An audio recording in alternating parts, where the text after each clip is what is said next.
qu'elle, c'est plus de vrai mon enfant. C'est comme si sa cuisine avait un secret que personne ne comprend. Dans ce monde, il existe des histoires si puissantes qu'elles changent à jamais la façon dont on voit les autres.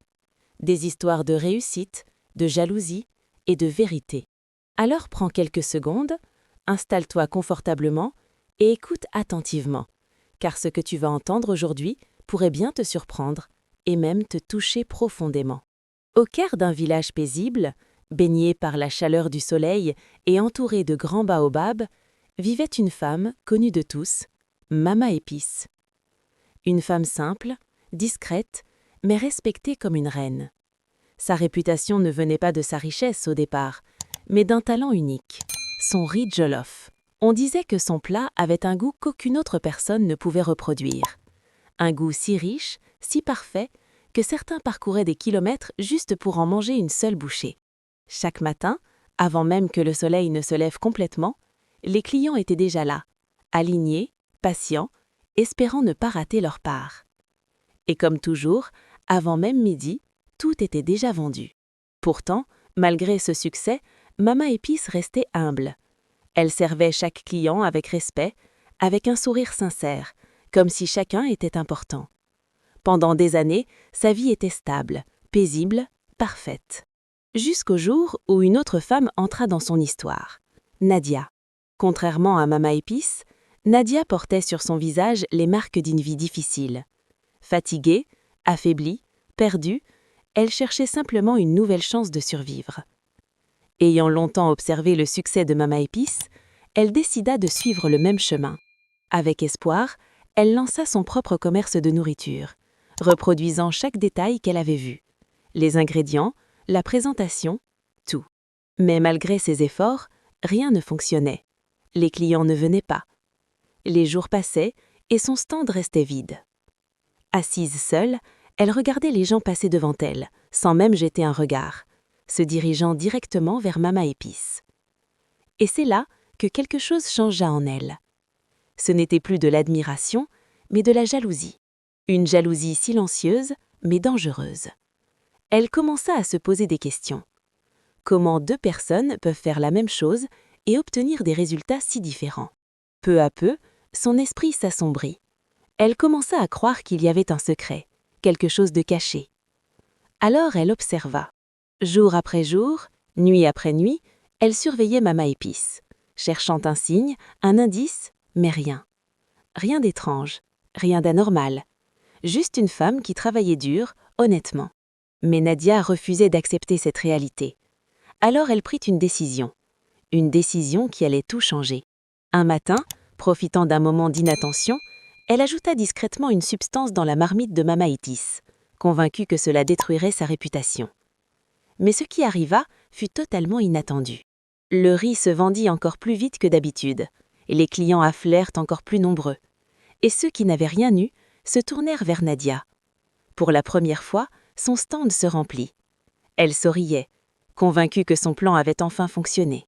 Mais quelques instants plus tard, les cris commencèrent. Des clients se plaignaient, couraient, paniquaient.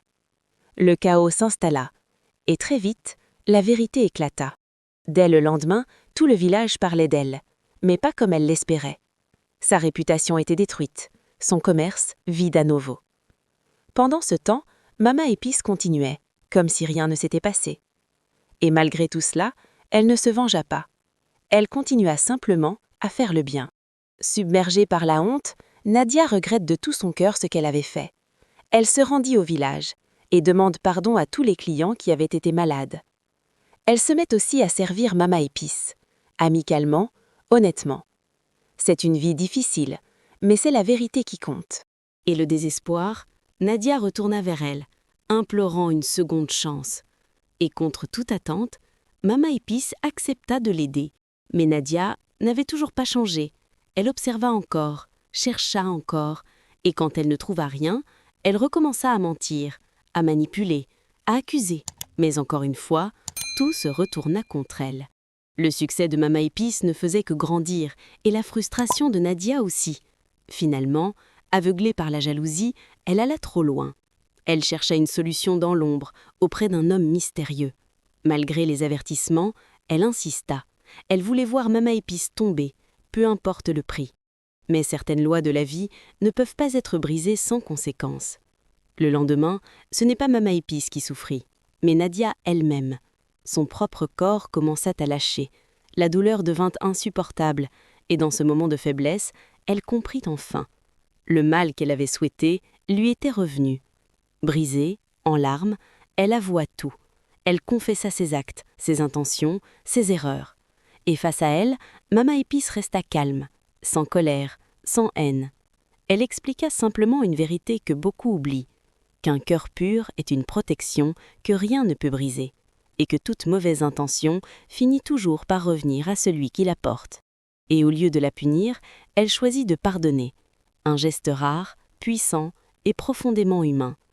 Avec le temps, Nadia guérit, mais cette fois, elle était différente, plus humble, plus consciente. Elle quitta le village, laissant derrière elle ses erreurs et une leçon qu'elle n'oublierait jamais. Et Mama Épice continua sa vie, comme toujours, avec simplicité, dignité et un cœur pur. Parce qu'au final, la jalousie détruit toujours, mais la bonté, elle, construit pour toujours. Alors si cette histoire t'a touché, si elle t'a fait réfléchir, n'oublie pas de soutenir la chaîne, de t'abonner et de partager cette leçon autour de toi. Car quelqu'un, quelque part, a peut-être besoin d'entendre exactement cela aujourd'hui. Après son départ du village, le silence semblait plus lourd que jamais. Nadia marchait lentement aux côtés de sa mère, sans dire un mot, portant en elle le poids de la honte et de ses erreurs. Arrivée dans son village natal, tout paraissait identique, sauf elle. Les regards, les murmures, les jugements silencieux l'entouraient, mais elle n'avait plus la force de fuir. Les premiers jours, elle resta enfermée, jusqu'à ce que sa mère lui rappelle doucement qu'on ne reconstruit pas sa vie en se cachant. Alors, un matin, Nadia décida de sortir et de recommencer, cette fois avec honnêteté. Elle emprunta une vieille marmite, rassembla quelques ingrédients simples et s'installa timidement au marché.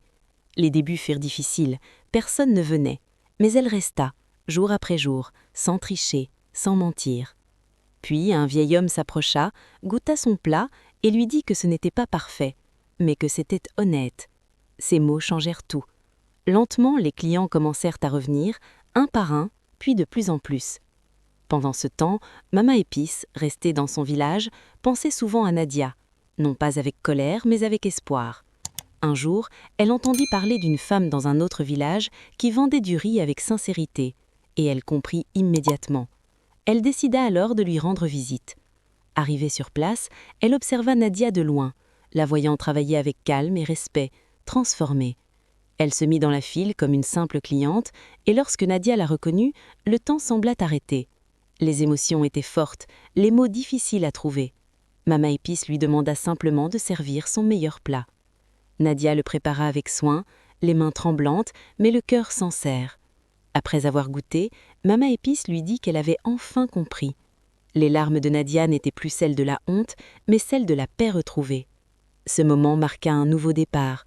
Nadia n'était plus la femme jalouse d'avant, mais une femme transformée par ses erreurs, devenue plus forte, plus... Et Mama Épice continua sa vie, fidèle à ses valeurs, prouvant que la bonté et la pureté du cœur sont des forces que rien ne peut détruire.